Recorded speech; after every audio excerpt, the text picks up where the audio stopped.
നമുക്ക് ഇഷിതയുടെ മഹേഷിന്റെ നാളത്തെ നല്ലൊരു വിശേഷം കേട്ടാലോ? അതിനു മുമ്പായിട്ട് ആദ്യമായി കാണുന്നവരുണ്ടെങ്കിൽ ചാനൽ ഇഷ്ടപ്പെട്ട ഒന്ന് സബ്സ്ക്രൈബ് ചെയ്യാൻ മറക്കരുത്. വീഡിയോ ഇഷ്ടപ്പെടുവാണെങ്കിൽ ലൈക്ക് ചെയ്യാനും നിങ്ങളുടെ വിലയേറിയ അഭിപ്രായങ്ങളൊക്കെ രേഖപ്പെടുത്താനും മറക്കരുത് കേട്ടോ. അപ്പൊ നമുക്ക് നേരെ നമ്മുടെ വിശേഷത്തിലേക്ക് പോയാലോ? അങ്ങനെ നാളത്തെ വിശേഷത്തില് ചിപ്പിമോൾ അങ്ങോട്ട് വരുമ്പോഴത്തേനും മഹേഷ് ചോദിച്ചു, അതെ നാളത്തെ ദിവസത്തിന്റെ പ്രത്യേകത എന്താണെന്ന് അറിയാവുന്ന ചോദിക്കുക. ഇത് കേട്ടപ്പോൾ ചിപ്പിമോള് പറഞ്ഞു, എന്ത് പ്രത്യേകത? ഒന്നും അറിയത്തില്ല. എനിക്കറിയാം, നിനക്കറിയാന്ന്. നീ എൻ്റെ അടുത്ത് വെറുതെ പറയണല്ലേന്ന് ചോദിക്കാം. ഈ സമയം ചിപ്പിമോള് പറഞ്ഞു, എൻ്റെ ബർത്ത്ഡേ അല്ലേന്ന് ചോദിക്കും. അതെ ഡാഡി, എൻ്റെ ബർത്ത്ഡേക്ക് എന്താ സ്പെഷ്യൽ സർപ്രൈസ് ഗിഫ്റ്റ് ഉണ്ടോയെന്ന് ചോദിക്കും. അതൊക്കെ വരട്ടെ. അതെ നമുക്ക് നല്ല അടിപൊളിയായിട്ട് ആഘോഷിക്കണം എന്ന് പറയാം. ചിപ്പിമോളുടെ ആഗ്രഹം പോലെ ഈ ബർത്ത്ഡേ നമുക്ക് അടിച്ചു പൊളിച്ച് ആഘോഷിച്ചേക്കാന്ന് പറയണം. അല്ല എൻ്റെ ബർത്ത്ഡേക്ക് ആദ്യമായിട്ടും വരുമോ എന്ന് ചോദിക്കുക. ആദ്യം വിളിച്ചിട്ടുണ്ടെങ്കിൽ ഒരു പക്ഷേ ആദ്യയുടെ അമ്മയ്ക്ക് ഇഷ്ടപ്പെടുമെന്ന് നോക്കിയാൽ രചനയ്ക്ക് അതൊന്നും കുഴപ്പമില്ല. എനിക്ക് ആദ്യമായിട്ടും വേണമെന്ന് ആഗ്രഹമുണ്ട്. ആദ്യമായിട്ടും ഞാനും കൂടി ഒരുമിച്ച് നിന്ന് എൻ്റെ ബർത്ത്ഡേ സെലിബ്രേറ്റ് ചെയ്യണമെന്ന് എനിക്ക് ഭയങ്കര ആഗ്രഹമുണ്ടെന്ന് പറയണം. ഈ സമയത്താണ് ഇഷിത അങ്ങോട്ടേക്ക് വരുന്നത്. ഇഷിത വന്നിട്ട് ചോദിച്ചു, എന്താ ഡാഡിയും മോളും കൂടെ ഒരു സ്വകാര്യ സംസാരം എന്ന് ചോദിക്കുക. അത് കേട്ടപ്പോൾ ചിപ്പി പറഞ്ഞു, നാളത്തെ എൻ്റെ ബർത്ത്ഡേയുടെ ഫംഗ്ഷനെ കുറിച്ചാന്ന് പറയാം. ആഹാ അത് കൊള്ളാലോ. പിന്നീട് മഹേഷിനോട് ചോദിച്ചു, നാളെ നമ്മൾ ആഘോഷിക്കുമല്ലോന്ന് ചോദിക്കുക. അതെ നിന്റെ വീട്ടിലും പറയണം ഇവിടെയും പറയണം. പിന്നെ ചിപ്പിമോളുടെ ആഗ്രഹം ആദ്യം വരണമെന്ന്. അത് കേട്ടപ്പം ഇഷിതാൻ പറഞ്ഞു, എനിക്കും ആഗ്രഹമുണ്ട് ആദ്യം വരണമെന്ന്. പക്ഷേങ്കിൽ അവനെ വിളിച്ചുകൊണ്ട് വന്നിട്ടുണ്ടെങ്കിൽ രചനയ്ക്ക് അത് ഇഷ്ടപ്പെടുമോ എന്ന് ചോദിക്കാം. അത് ശരിയാ, രചനയ്ക്ക് ഇഷ്ടപ്പെടാൻ വഴിയില്ല. രചനയ്ക്ക് ദേഷ്യമായിരിക്കും എന്ന് പറയണം. എന്നാലും ആദ്യക്ക് ആഗ്രഹം കാണും ചിപ്പിമോളുടെ ബർത്ത്ഡേക്ക് പങ്കെടുക്കാനായിട്ട് എന്നൊക്കെ ഇഷിത പറയണം. മഹേഷ് പറഞ്ഞ് എന്ത് ചെയ്യാൻ പറ്റും, ഇനിയും കൂടെ അവനെ വിളിച്ചുകൊണ്ട് വന്നിട്ടുണ്ടെങ്കിൽ ചിലപ്പോൾ അവൾക്ക് ഇഷ്ടപ്പെടത്തില്ല. അതിൻ്റെ പേരിൽ ചിലപ്പോൾ ആദ്യം കുറ്റപ്പെടുത്തുമായിരിക്കും എന്നൊക്കെ പറയാം. അതൊന്നും സാരമില്ല.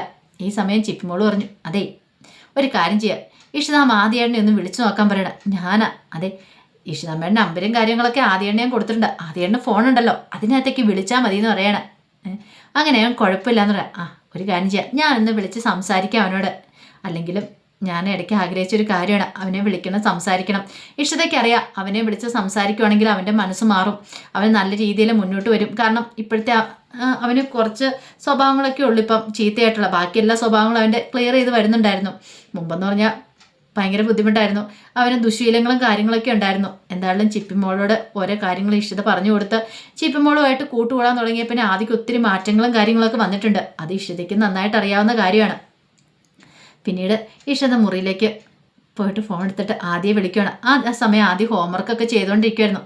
അങ്ങനെ ഫോൺ നോക്കിക്കഴിഞ്ഞപ്പോൾ ഇഷിതാമ്മയെന്ന് കണ്ടു. അത് കണ്ടു കഴിഞ്ഞപ്പോഴത്തേനും ആദ്യം പെട്ടെന്ന് ഇങ്ങനെ നോക്കി കോൾ എടുക്കണോ ഇനി എങ്ങനെ സംസാരിക്കുന്നത് കേട്ടിട്ടുണ്ടെങ്കിലോ എന്ന് ഓർത്തിട്ട് ആദ്യം പെട്ടെന്ന് പോയി കഥയൊക്കെ അടച്ചിട്ടു. എന്നിട്ട് എന്ത് ചെയ്യുവാണ്, കോൾ എടുക്കുവാണ്. കോൾ എടുത്തു കഴിഞ്ഞപ്പോഴത്തേനും ആദ്യയോട് ചോദിച്ചു, ആരാന്ന് മനസ്സിലായോ? ഇഷിതാമ്മയല്ലേന്ന് ചോദിക്കുക. അത് കേട്ട് കഴിഞ്ഞപ്പോൾ ഇഷിതാമ്മയെന്ന് പറഞ്ഞാൽ സേവ് ചെയ്തിട്ടിരിക്കുന്നത്. അത് കേട്ടപ്പോൾ ഇഷിതയ്ക്ക് സന്തോഷമായി. തന്നെ ചിപ്പിമോൾ ആദ്യം വിളിച്ചുകൊണ്ടിരുന്നത് ഇഷിതാമ്മയെന്നായിരുന്നു. പിന്നീട് ആദ്യം ചോദിച്ചു, എന്താ ഇഷിതാമ്മയെ വിളിച്ചതെന്ന് ചോദിക്കാം. അത് പിന്നെ നാളെ ചിപ്പിമോളുടെ ബർത്ത്ഡേ ആണ്, അപ്പോൾ ബർത്ത്ഡേ സെലിബ്രേറ്റ് ചെയ്യുന്നുണ്ട്, മോന് വരാൻ പറ്റുമോ എന്ന് ചോദിക്കാം. ഇത് കേട്ടപ്പോൾ ആദ്യം പറഞ്ഞു, വരണമെന്ന് എനിക്ക് ആഗ്രഹമുണ്ട്, പക്ഷേങ്കിൽ മറ്റേ അമ്മ സമ്മതിക്കുമെന്ന് തോന്നില്ല എന്ന് പറയണം. സാരമില്ല, മോനുള്ള സ്വീറ്റ്സും കാര്യങ്ങളൊക്കെ ഞാൻ ചിപ്പിയുടെ കൊടുത്തു വിടാം. അല്ലെങ്കിൽ മോന് വരാൻ താല്പര്യം ഉണ്ടെങ്കിൽ മഹേഷിനെ അങ്ങോട്ടേക്ക് പറഞ്ഞു വിടാം, മോനാ കൂടെ കയറി വന്നാൽ മതി എന്ന് പറയണം. ഈ സമയം ഒരു നിമിഷം ആലോചിച്ചിട്ട് ആദ്യം പറഞ്ഞു, ഞാൻ നോക്കട്ടെ, ഒരു പക്ഷേ ഇവിടുത്തെ അമ്മയ്ക്കൊന്നും ഇഷ്ടപ്പെടത്തില്ലായിരിക്കും എന്ന് പറയാം. അങ്ങനെയുണ്ട് കുഴപ്പമൊന്നുമില്ല, മോൻ എന്താണെന്ന് വെച്ചാൽ മോൻ്റെ തീരുമാനം പോലെ ചെയ്യും. ഒരു പക്ഷേ ചിപ്പിക്ക് ആദ്യം കൂടെ വരുന്നതായിരിക്കും സന്തോഷം എന്നൊക്കെ പറയണം. പിന്നീട് ആഹാരം കഴിച്ചോ എന്തെടുക്കാന്നൊക്കെ ചോദിക്കണം. ഞാൻ ഹോംവർക്ക് ചെയ്തുകൊണ്ടിരിക്കുക എന്നൊക്കെ പറയണം. നന്നായിട്ട് പഠിക്കണം കേട്ടോ, ക്ലാസ്സിൽ മിടുക്കനാണോ, മിടുക്കനെന്ന് പേര് കേൾപ്പിച്ചാലേ എല്ലാവർക്കും സന്തോഷമാകത്തുള്ളൂ. ചിപ്പിയും ക്ലാസ്സിൽ ഫസ്റ്റാണ്, അതുപോലെ തന്നെ ആദ്യം ക്ലാസ്സിൽ ഫസ്റ്റ് ആവണമെന്നൊക്കെ പറയണം. അങ്ങനെ കുറച്ച് സമയം സംസാരിക്കുന്നുണ്ട്. ആദ്യക്ക് എന്തോ മനസ്സിന് ഭയങ്കര സന്തോഷമാണ് ഇഷിതയോട് സംസാരിച്ച് കഴിഞ്ഞപ്പോൾ. അങ്ങനെ സംസാരിച്ചിട്ട് ഫോൺ വെച്ച് കഴിഞ്ഞിട്ട് ആദ്യം ഇങ്ങനെ ഇരിക്കുകയാണ്. പിന്നീട് ആദ്യം പോയി കഥയിൻ്റെ കുറ്റിയൊക്കെ എടുത്തിട്ട് ഇങ്ങനെ വീണ്ടും വന്നിരുന്ന് ഹോംവർക്ക് ചെയ്യാൻ തുടങ്ങി. ഈ സമയം രചനയുടെ മനസ്സിൽ ആകെപ്പാട് ടെൻഷനാണ്. രചനയ്ക്കറിയാം നാളെ ചിപ്പിയുടെ ബർത്ത്ഡേ ആണെന്നുള്ള കാര്യം. അങ്ങനെ രചന ഇങ്ങനെ വിഷമിച്ചിരിക്കുന്ന സമയത്ത് ആകാശ് അങ്ങോട്ടേക്ക് വരുവാണ്. ആകാശ് വന്നിട്ട് ചോദിച്ചു, എന്താ രചന, എന്ത് പറ്റി, തൻ്റെ മുഖമൊക്കെ എന്താടോ വല്ലാതിരിക്കണമെന്ന് ചോദിക്കാം. അത് പിന്നെ നാളത്തെ കാര്യം ഓർത്തിട്ടാ. നാളത്തെ എന്താ വിശേഷം? അത് നാളെ ചിപ്പിയുടെ ബർത്ത്ഡേ ആണെന്ന് പറയണം. ആഹാ കൊള്ളാലോ, അപ്പം നന്നായിട്ട് തന്നെ അത് മഹേഷ് ഇഷിതയെ സെലിബ്രിറ്റി ചെയ്യുമായിരിക്കുമല്ലോ എന്ന് പറയണം. അതെ സെലിബ്രിറ്റി ചെയ്യും, നിനക്ക് അവിടെ ഒരു റോളും കാണത്തില്ല. നീ വെറും അമ്മയാന്നൊരു ലേബിൾ മാത്രമേ നിനക്ക് കാണത്തുള്ളൂ. അമ്മയുടെ സ്ഥാനത്ത് നിന്ന് ആ കേക്ക് കട്ട് ചെയ്യാൻ പോകുന്ന ആരായിരിക്കും എന്നറിയാവോ? അത് ഇഷിതയായിരിക്കും എന്ന് പറയണം. ഇത് കേട്ടപ്പോൾ രചന പറഞ്ഞു, അങ്ങനെ ഞാൻ സമ്മതിക്കത്തില്ല. അവളുടെ അമ്മ ഞാനാണെങ്കിൽ അവളുടെ കൈ പിടിച്ച് ഞാൻ കേക്ക് കട്ട് ചെയ്യുമെന്ന് പറയാം. കട്ട് ചെയ്യിക്കും, നന്നായിട്ട് കട്ട് ചെയ്യിക്കും. അങ്ങോട്ട് ചെന്നാലും മതി. ചെന്ന് കയറി കൊടുത്തിട്ടുണ്ടെങ്കിൽ നിന്നെ അങ്ങോട്ട് കയറ്റുമെന്ന് നിനക്ക് തോന്നുന്നുണ്ടോ? വെറുതെ ഒരു പ്രശ്നം ഉണ്ടാക്കാന്ന് മാത്രം. നിനക്ക് കഴിവുള്ളവളായിരുന്നെങ്കിൽ ചിപ്പി ഇപ്പം ഇവിടെ നിന്നേനം. നമ്മൾ നാളത്തെ ബർത്ത്ഡേ ഇവിടെ കൊണ്ടാടിയാനെന്ന് പറയണം. ഇത് കേട്ടപ്പോൾ രചന പറഞ്ഞു, അതിനിപ്പോൾ എന്ത് ചെയ്യാൻ പറ്റും? നീ നിന്റെ ബുദ്ധി ഉപയോഗിച്ച് ചിന്തിക്കുക. എങ്ങനെയാലും ചിപ്പി ഇങ്ങോട്ടേക്ക് വരുത്താൻ പറ്റുമോ നോക്ക്. അല്ലെങ്കിൽ ആ ബർത്ത്ഡേയുടെ സമയത്ത് ഒരിക്കലും മഹേഷ് ഇഷിതൻ ചിപ്പിയുടെ കൈ പിടിച്ച് കേക്ക് മുറിക്കാൻ സമ്മതിക്കരുത്. അത് മാത്രമല്ല, മിക്കവാറും ആദ്യം കൂടെ നാളെ കൊണ്ടുപോകാനുള്ള ചാൻസ് ഉണ്ടെന്ന് പറയണം. അത് കേട്ടപ്പോൾ രചന പറഞ്ഞു, അതൊന്നും ഒരിക്കലും നടക്കില്ല ആകാശെന്ന് പറയാം. അത് നീ പറഞ്ഞിട്ട് കാര്യമില്ല. ആദ്യം എന്നെ വെല്ലുവിളിച്ച് കേട്ടായിരുന്നല്ലോ. പഴയ കുഞ്ഞു കുട്ടിയൊന്നുമല്ല. അവന് പ്രായം പക്വത ആയിക്കൊണ്ടിരിക്കുക, കാര്യങ്ങളൊക്കെ തിരിച്ചറിവായിക്കൊണ്ടിരിക്കുക. അതുകൊണ്ട് അവനെ പെട്ടെന്ന് അങ്ങനെ ഇനി മാറ്റാൻ പറ്റില്ല എന്ന് പറയാണ്. അവന് സത്യം എന്തൊക്കെ മനസ്സിലായി കഴിഞ്ഞു. ഞാൻ അവൻ്റെ അങ്കിളാന്നും അവൻ്റെ ശരിക്കും ഉള്ള ഡാഡി മഹേഷാന്നുള്ള കാര്യങ്ങളൊക്കെ അവന് വ്യക്തമായിട്ടറിയാം. അവൻ പറഞ്ഞ ഡയലോഗ് കേട്ടായിരുന്നു, ഞാൻ നിന്റെ കഴുത്തി താലി കാർത്തണമെന്ന്. ഇത്രയില്ലാത്ത അവൻ പറഞ്ഞത്. ഇത് കേട്ട് കഴിഞ്ഞപ്പം രചന പറഞ്ഞു, ഇതേ ആകാശാണെന്നോ ഓർക്കണ്ട, അത് വിട്ടുകള. അവൻ കൊച്ചല്ലെന്ന് ചോദിക്കുക. കൊച്ചാണ് പോലും, നിനക്ക് കൊച്ചായിരിക്കും. പക്ഷെ എനിക്കിപ്പോൾ അവൻ കൊച്ചായിട്ട് തോന്നുന്നില്ല. എൻ്റെ നേർക്ക് നേരെ ഒന്ന് വെല്ലുവിളിക്കാൻ തുടങ്ങിയിട്ടുണ്ട് അവനെ ഞാൻ കൊച്ചായിട്ട് കരുതണോ അല്ലേ എന്നൊക്കെ പറയണം. അത് കേട്ടുകഴിഞ്ഞപ്പോൾ രചനയ്ക്ക് ഭയങ്കര സങ്കടമായിപ്പോയി. രചന പറഞ്ഞു, എന്താണെങ്കിലും ബർത്ത്ഡേ അങ്ങനെ സെലിബ്രേറ്റ് ചെയ്യാൻ അവിടെ സമ്മതിക്കില്ല. ഞാൻ എന്ത് ചെയ്യണം നീ രചനയ്ക്ക് അറിയാമെന്നൊക്കെ പറയണം. പിന്നീട് രചന ആദിയുടെ മുറിയിലേക്ക് ചെല്ലുവാണ്. അങ്ങനെ ചെല്ലുന്ന സമയത്ത് ആദ്യം ഹോംവർക്കൊക്കെ ചെയ്തുകൊണ്ടിരിക്കുന്നുണ്ട്. പിന്നീട് ആദ്യയുടെ അടുത്ത് നിന്നിട്ട് പതുക്കെ സോപ്പിട്ട് ഹോംവർക്ക് ചെയ്യണമെന്നൊക്കെ ചോദിക്കുകയാണ്. അതേന്ന് പറയണം. അതെ, നാളെ ചിപ്പിയുടെ ബർത്ത്ഡേയാണ്. മോൻ അറിയാമെന്ന് ചോദിക്കും. എനിക്കറിയാമെന്ന് പറയണം. അതെ, ചിപ്പിയുടെ ബർത്ത്ഡേ നമുക്ക് ഈ തവണ ഇവിടെ ആഘോഷിച്ചാലും ചോദിക്കുക. ഇവിടെയോ? ഇവിടെ എങ്ങനെ ആഘോഷിക്കാനാ മമ്മി? ഇവിടെ ആഘോഷിക്കാൻ പറ്റുമോ? അവിടെയല്ല അവർ ബർത്ത്ഡേ സെലിബ്രേറ്റ് ചെയ്യുള്ളൂ മോനെ. അതെ, മോൻ്റെ മമ്മിക്കൂടെ ചിപ്പിമോളുടെ ബർത്ത്ഡേ ആഘോഷിക്കുന്നുണ്ട്. അവളെ സ്കൂൾ തൊട്ട് ഇങ്ങോട്ടേക്ക് വിളിച്ചുകൊണ്ട് വരാവോ? ഇവിടെ വിളിച്ചുകൊണ്ട് വരികയാണെങ്കിൽ നമുക്ക് ഇവിടെ ആഘോഷിക്കാം. എന്നിട്ട് കൊണ്ടേ വിട്ടാൽ മതി.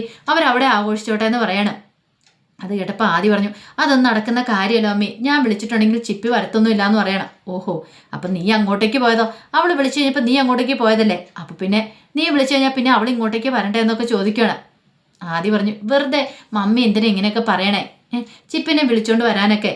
ഇവിടെ ആഘോഷിക്കുകയൊന്നും വേണ്ട, അവളവിടെ ആഘോഷിച്ചോട്ടെ എന്ന് പറയണം. അത് കേട്ടുകഴിഞ്ഞപ്പോൾ രചന പറഞ്ഞു, നിനക്ക് എന്നോട് ഇഷ്ടമില്ലല്ലേ? എനിക്കറിയാം. ഇത്രയും കാലം നിന്നെ വളർത്തിക്കൊണ്ട് വന്ന ഞാനല്ലേ, എന്നിട്ട് ഒരു തരി ഇഷ്ടം പോലും എന്നോടില്ലോ എന്നൊക്കെ പറഞ്ഞുകൊണ്ട് ഇങ്ങനെ ഓരോന്ന് പൊലമ്പിക്കൊണ്ടിരിക്കുകയാണ്. അത് കേട്ടപ്പോൾ ആദ്യക്ക് സങ്കടമൊക്കെ വന്നു. ആദ്യം പിന്നെ ഒന്നും മിണ്ടിയില്ല. ഈ സമയം രചനയ്ക്ക് മനസ്സിലായി, ആദ്യയുടെ മനസ്സിൽ ഒരു കടലിരുമ്പുന്നുണ്ട്. മിക്കവാറും ആദ്യം തനിക്ക് വേണ്ടി നാളെ ചിപ്പിനെയും കൂടെ കൂട്ടിക്കൊണ്ട് വരുമെന്നൊരു ചിന്തയും പ്രതീക്ഷയൊക്കെ രചനയുടെ മനസ്സിലേക്കും വരുവാണ്. പിന്നീട് ഇഷിത വൈകുന്നേരം കിടക്കാൻ വേണ്ടി ബെഡ്ഷീറ്റും തലേണയൊക്കെ ഇങ്ങനെ മാറ്റുവാണ്.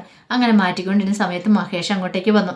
മഹേഷ് വന്നു കഴിഞ്ഞപ്പോഴത്തേനും ഇഷിത ചോദിച്ചു, അതെ ചിപ്പിമോൾ ഉറങ്ങിയോ എന്ന് ചോദിക്കുക. അവൾ ഉറങ്ങാൻ പോയെന്ന് പറയണേ. ആ സമയത്ത് മഹേഷ് ചോദിച്ചു, അല്ല ഇന്ന് ഡോക്ടറെ കാണാൻ പോയിട്ട് എന്തായി കാര്യങ്ങൾ? ഞാൻ അതിനെക്കുറിച്ചൊന്നും ചോദിച്ചില്ലോ എന്ന് പറയണം. പെട്ടെന്ന് ഇഷിതയുടെ മുഖം കൊണ്ട് മാറി. എന്തെങ്കിലും പ്രശ്നമുണ്ടെന്ന് ചോദിക്കും. കുഴപ്പമൊന്നുമില്ല, ഡോക്ടറെ കണ്ട് സ്കാൻ ചെയ്തു, വേറെ പ്രശ്നങ്ങളൊന്നും ഇല്ല എന്ന് പറയണം. അങ്ങനെയാണെങ്കിൽ ഒരു കുഞ്ഞ് വേണ്ടേന്ന് ചോദിക്കുക. അത് കേട്ടപ്പോൾ ഇഷിത ചോദിച്ചു, ഒരു കുഞ്ഞെന്ന മോഹമില്ലാത്ത ഏതെങ്കിലും പെണ്ണുങ്ങളുണ്ടോ എന്ന് ചോദിക്കുക. എല്ലാവരുടെയും വലിയ ആഗ്രഹം ഒരമ്മയാവണം എന്നുള്ളത്. അമ്മയായിട്ട് ആഗ്രഹമില്ലാത്ത സ്ത്രീകൾ ആരെങ്കിലും ഉണ്ടോ എന്ന് ചോദിക്കുക. ഇത് കേട്ടപ്പം മഹേഷ് പറഞ്ഞു, എനിക്കറിയാം നിൻ്റെ ഉള്ളിലെ ആഗ്രഹം എന്താന്ന്. കാരണം നിനക്ക് ആഗ്രഹമുണ്ട് ഒരു കുഞ്ഞിന് വേണ്ടിയിട്ട് എന്ന് പറയണം. അത് കേട്ടുകഴിഞ്ഞപ്പോൾ ഇഷിത മഹേഷിനെ നോക്കുകയാണ്. കാരണം മഹേഷിൻ്റെ ഉള്ളിലും ഒരാഗ്രഹം ഉണ്ടായിരുന്നു, ഇഷിതയുടെ ഒരു കുഞ്ഞ്. കാരണം ഇഷിതയ്ക്ക് ഒത്തിരി ആഗ്രഹമുള്ളല്ലേ. അവളുടെ ജീവിതം താനായിട്ട് തകർത്ത് കളയരുത്. അവൾ തൻ്റെ ജീവിതത്തിലേക്ക് തൻ്റെ കുഞ്ഞുങ്ങളെ നോക്കാൻ വന്നാണെങ്കിലും അവൾക്ക് ആഗ്രഹം കാണും, ഒന്ന് പ്രസവിക്കണ ഒരു അമ്മയാണെന്നൊരു ആഗ്രഹം കാണുമായിരിക്കും. അങ്ങനെയാണെങ്കിൽ ആ ആഗ്രഹത്തെ താൻ ഒരിക്കലും വിഘ്നം നിൽക്കരുതെന്നൊരു ചിന്ത മനസ്സിലേക്ക് വരുവാണ്. അപ്പോൾ അതിൻ്റെ വിശേഷങ്ങളൊക്കെയാണ് നാളെ കാണുന്നത്. ആ വിശേഷങ്ങൾക്കായി നമുക്ക് എല്ലാവർക്കും കാത്തിരിക്കാം കേട്ടോ. ഒരിക്കൽ കൂടി എല്ലാവർക്കും ശുഭരാത്രി നേർന്നുകൊണ്ട് നിർത്തുന്നു. നന്ദി.